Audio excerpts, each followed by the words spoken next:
RSS ವಿರುದ್ಧ ಮತ್ತೆ ಗೃಹ ಸಚಿವ ಪ್ರಿಯಾಂಕ್ ಖರ್ಗೆ ವಾಗ್ದಾಳಿಯನ್ನ ನಡೆಸಿದ್ದಾರೆ. ಅಯೋಧ್ಯೆ ದೇವಸ್ಥಾನ ನಿರ್ಮಾಣದ ಕೀರ್ತಿ ತೆಗೆದುಕೊಂಡಿದ್ರು. ಆರ್ಎಸ್ಎಸ್ ವಿರುದ್ಧ ಮತ್ತೆ ಗುಡುಗಿದ ಗೃಹ ಸಚಿವ ಪ್ರಿಯಾಂಕ್ ಖರ್ಗೆ ಇದೀಗ ಹುಂಡಿ ಕಳ್ಳತನದ ಬಗ್ಗೆಯೂ ಕ್ರೆಡಿಟ್ ತೆಗೆದುಕೊಳ್ಳಿ, ನೋಂದಣಿ ಮಾಡಿಕೊಳ್ಳದೆ ಎಷ್ಟು ಹಣ ಲೂಟಿ ಮಾಡಿದ್ದೀರಿ, ಹುಂಡಿ ಕಳ್ಳತನದ ಬಗ್ಗೆಯೂ ಕ್ರೆಡಿಟ್ ಪಡೆದುಕೊಳ್ಳಲಿ. ಹುಂಡಿ ಕಳ್ಳತನದ ಬಗ್ಗೆ ಪ್ರಧಾನಿ ಯಾಕೆ ಮೌನವಾಗಿದ್ದಾರೆ?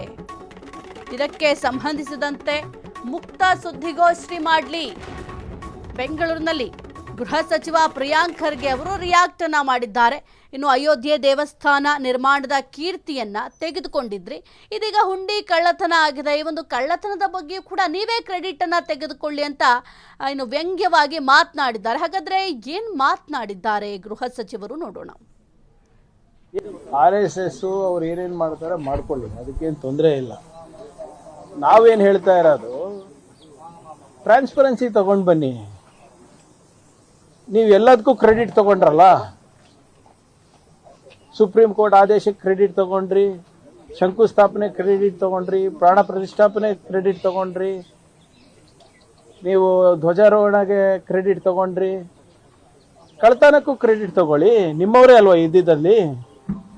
ನಿಮ್ಮ ಚಂಪಕ್ ರಾಯ್ ಅಂಡ್ ಕಂಪನಿ ಎಲ್ಲರೂ VHP ದವರಲ್ವಾ, ಅಧಿಕೃತ ಆಫೀಸ್ ಬೇರರ್ಸ್ ಅವರು, ಪದಾಧಿಕಾರಿಗಳವರು.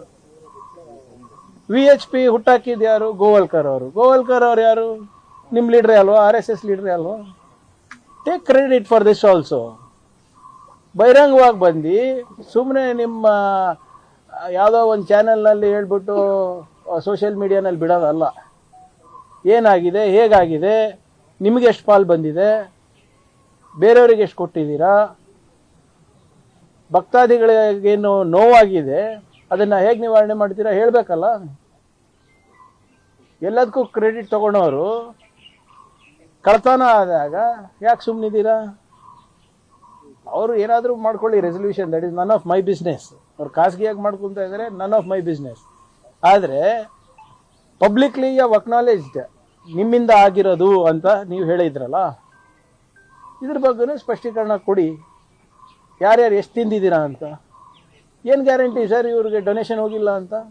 ರಿಜಿಸ್ಟರೇ ಇಲ್ಲ ಅಲ್ಲ ಇವರು. ರಿಜಿಸ್ಟ್ರೇಷನ್ ಇಲ್ಲ ಅಂದಾಗ